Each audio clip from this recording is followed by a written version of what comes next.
1982, New Jersey, USA में एक town है Millstone township which is fully open and quite beautiful to.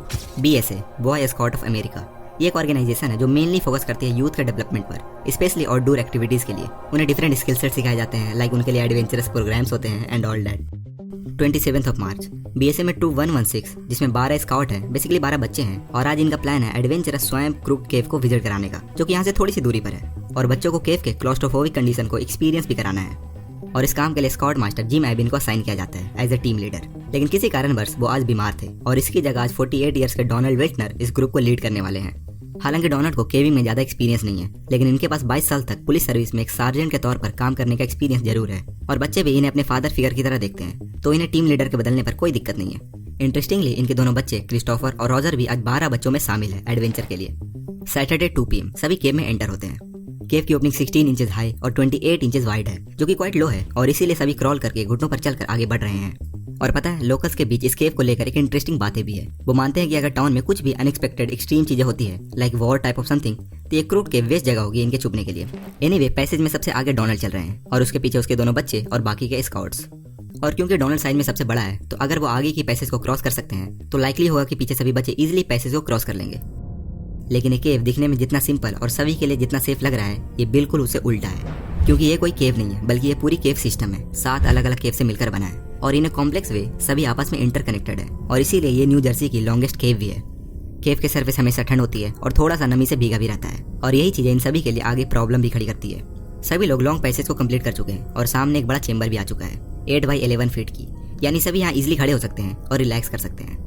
लेकिन problem यहीं से शुरू भी होती है, क्योंकि आगे और डीपर सेक्शन में जाने के मल्टीपल रास्ते हैं, क्रेविसेस हैं, एंड एज आई सेड ये यहाँ पहली बार आए थे, तो किसी को एक्चुअली पता नहीं था कि आगे कौन से रास्ते में जाना है, कौन सा रास्ता कितना नैरो है, कौन रास्ता खत्म हो सकता है, और कौन रास्ता आगे दूसरे केव से कनेक्ट होगी। किसी को भी जरा भी आइडिया नहीं था। कुछ बच्चे इसके लिए एक्साइटेड हैं और कुछ बच्चे नर्वस भी हैं for obvious claustrophobic reason. But you know, Donald के यहाँ आने का एक और हिडन इंटेंशन है, जिसके बारे में किसी को भी आइडिया नहीं है। वो एनी हो इस केव रूट से दूसरे केव में जाना चाहते हैं, जहाँ दोनों केव आपस में कनेक्ट होती है, और उसके एंट्रेंस से वो बाहर निकलना चाहते हैं, और इसके लिए वो काफी पैशनेट भी है। अब तक सारे बच्चे भी केव के अलग अलग हिस्से में चले जाते हैं खुद से एक्सप्लोर करने, जबकि उन्हें ऐसा नहीं करना चाहिए, ये रूल्स के खिलाफ है। डोनाल्ड को इस एडवेंचर को जल्द से जल्द खत्म कर देना चाहिए, अदरवाइज आगे सिचुएशन को संभालना बेहद मुश्किल हो जाएगी। लेकिन इससे पहले वो क्यों ना अपने ख्वाहिश को पूरा करे, और वो चूज करते हैं ये ईस्ट वाली क्रेविस में अंदर जाने की, और वो क्रिस्टोफर और रॉजर को लेकर इसमें अंदर आगे बढ़ना शुरू करते हैं एक दूसरे केव की तलाश में। डोनाल्ड की हाइट 5.11 एंड 72 kg थी, सो वी कैन से वो फेयरली पतला था। स्लोली वो पैसेज और भी नैरो होने लगता है, और डोनाल्ड को पता भी था कि ऐसा होने ही वाला है, और वो इसके स्ट्रेस और सफोकेशन से लड़ने के लिए तैयार भी थे। वो खुद को आगे पैसेज में पुश करते हुए जा रहे थे। लेकिन तब एक पॉइंट आता है जहाँ की स्पेस 18 बाई 20 इंचेस हो चुकी थी। यहाँ वो अपने हाथों का यूज नहीं कर सकते थे, इसके हाथ यूजलेस पोजीशन में अटक चुके थे, जो कुछ इस तरह दिख रहे थे। स्टिल वो सिर्फ अपने पैरों का इस्तेमाल करते हुए आगे बढ़ते हैं। मेन चेंबर से वो अब तक 75 फीट आगे आ चुके थे, और 30 डिग्री डाउनवर्ड डायरेक्शन में नीचे की ओर स्लाइड करते हुए जा रहे थे। पैसेज में स्मूथ मड थी, जिसे वो इजिली आगे की तरफ स्लिप होते हैं, यहाँ तक कि वो इतना स्लिपरी था कि इसके लिए उन्हें खुद से कंट्रोल कर पाना भी बेहद मुश्किल था। स्लिप करते हुए इन्हें रियलाइज होता है कि आगे का रास्ता खत्म हो चुका है, और आखिर में और भी नैरो स्पेस है। वो एक की होल शेप का छोटा स्पेस था, जो और कहीं ज्यादा टाइट था, और डोनाल्ड वेल्टनर इसमें आकर फंस चुके थे। वो 30 डिग्री डाउनवर्ड डायरेक्शन में अटक चुके थे, और इसके शोल्डर्स, इसके हिप एक ऑकवर्ड पोजीशन में अटक चुके थे, जहाँ हिलना भी बेहद मुश्किल था। लेकिन ये डोनाल्ड के लिए कोई बड़ी बात नहीं थी, क्योंकि वो विगल करके वापस निकल सकते थे, राइट। लेकिन तभी यहाँ एक बड़ा प्रॉब्लम आता है। इसके ऊपर एक पत्थर का टुकड़ा अटका हुआ था, और वो इसके थाई पर गिर जाता है। डोनाल्ड जोर जोर से चिल्लाने लगते हैं, वो डर चुके थे। वो पैनिक में अपने दोनों बच्चों को आवाजें देते हैं और पास आने को कहते हैं। सो बेसिकली सिचुएशन ऐसा था कि डोनाल्ड लटका हुआ था कुछ इस तरह से, इसके दोनों हाथ यूजलेस पोजीशन में अटके हुए थे, और वो स्पेस इतना टाइट था कि इसके लिए अपने हाथों को रिलीज कर पाना इम्पॉसिबल था। प्लस वो जगह पूरा अंधेरा था और स्लिपरी भी था, और वो 30 डिग्री डाउनवर्ड डायरेक्शन में थे, और सबसे बड़ा प्रॉब्लम, पत्थर का टुकड़ा इसके थाई पर गिरा हुआ था। पहली बात तो इसके पैर ही बेहद मुश्किल से दिख रहे थे, और जब क्रिस्टोफर समहाउ पीछे से डोनाल्ड के दोनों पैर को पकड़कर खींचते हैं, तो डोनाल्ड की बॉडी थोड़ी पीछे तो आती है, पर इनके थाई के ऊपर पत्थर वो रोल होने लगते हैं, और वो स्पेस और टाइट हो जाता है। मल्टीपल अटेम्प्ट फेल होने के बाद इन्हें कुछ एक्सपीरियंस लोगों की जरूरत थी, तो डोनाल्ड क्रिस्टोफर को कहता है कि ओके, तुम अब स्काउट मास्टर जिम को बुला लो, वो एक्सपीरियंस केवर है, और मैं उनकी मदद से जरूर निकल जाऊंगा, और तब तक मैं यहाँ रिलैक्स होने की कोशिश करता हूँ। कोशिश करूंगा कि कम से कम सांसें लूँ, ताकि ऑक्सीजन खत्म ना हो जाए। जिम को जबकि फीवर था, लेकिन तब भी वो रेस्क्यू के लिए यहाँ आते हैं, और वो पैसे जितनी टाइट थी कि इन्हें डोनाल्ड के पास आने में ही 2 घंटे से ज्यादा लग जाते हैं। आने के बाद जिम सेम इशू को फेस कर रहे थे। डोनाल्ड के पैर प्रॉपर विजिबल नहीं थे, लेकिन वो किसी तरह से इनके पैर में रस्सी को बांध देते हैं, और रस्सी की मदद से इसे खींचने की कोशिश करते हैं। डोनाल्ड थोड़ा ऊपर उठता है, एंड अगेन वो पत्थर पीछे रोल होता है, और वो स्पेस और टाइट हो जाती है। जिम को प्रॉपर ग्रिप नहीं मिल पा रहा था और इसके हाथ से रस्सी छूट जाती है। डोनाल्ड वापस क्रेविस में स्लाइड करते हुए चले जाते हैं और इन्हें चोटें भी आती है। वो इतनी बड़ी जगह नहीं थी जहाँ कुछ भी फ्रीली हैंडल हो सकते थे। घंटों तक ट्राई करने के बाद, कई सारे मेथड लगाने के बाद जिम को रियलाइज होता है कि इन्हें बाहर निकलना चाहिए और अब प्रोफेशनल हेल्प की जरूरत पड़ने वाली है। इस समय तक 2 रेस्क्यू टीम जगह पर पहुंचती है, Blue Ridge rescue squad and NCRC rescue team. और अब तक डोनाल्ड भी थोड़ी बहकी बहकी बातें करने लगा था। उसे बेसिकली ठंड लग रहा था क्योंकि अंदर का सरफेस बहुत ज्यादा ठंड था और उसे जोर से प्यास भी लगा था।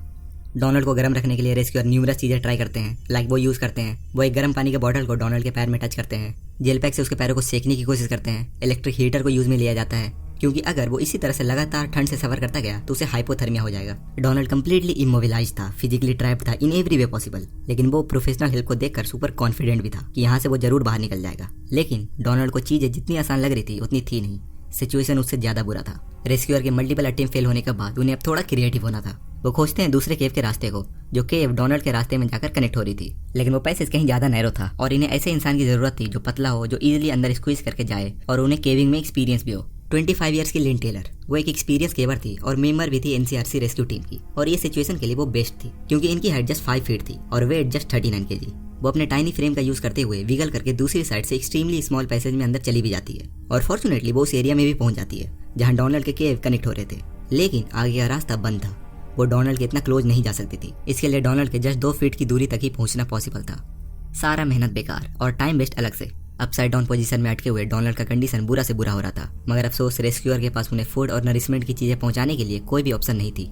रेस्क्यूअर रातों भर जो कर सकते थे वो करते हैं, लेकिन अभी भी इनके पास कोई भी प्लान नहीं था कि डोनाल्ड को बाहर कैसे निकाला जाए। इन्हें कुछ अलग ट्राई करना था, कुछ बहुत ही अलग। डोनाल्ड के अटके हुए 16 घंटे हो चुके थे और संडे सुबह के 6 बज चुके थे। रेस्क्यूअर अब ऊपर से ड्रिलिंग करना शुरू करते हैं। वो ये सोचकर ड्रिल कर रहे थे कि वो एटलीस्ट पाइप के जरिए डोनाल्ड के पास पहुंच जाए और उन्हें खाना पानी दिया जाए।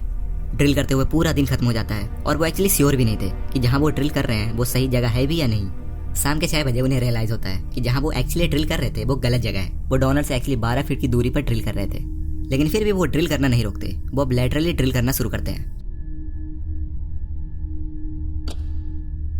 पूरी रात खत्म हो चुकी थी एंड नाउ मंडे के शाम 6 बज गए थे, लेकिन स्टिल अभी तक इनका ड्रिलिंग का काम नहीं हुआ था। डोनाल्ड के लिए 52 आवर्स तक इस तरह रहना, ऐसे पोजीशन में बिना फूड और वाटर के सर्वाइव करना, इट्स इनक्रेडिबल।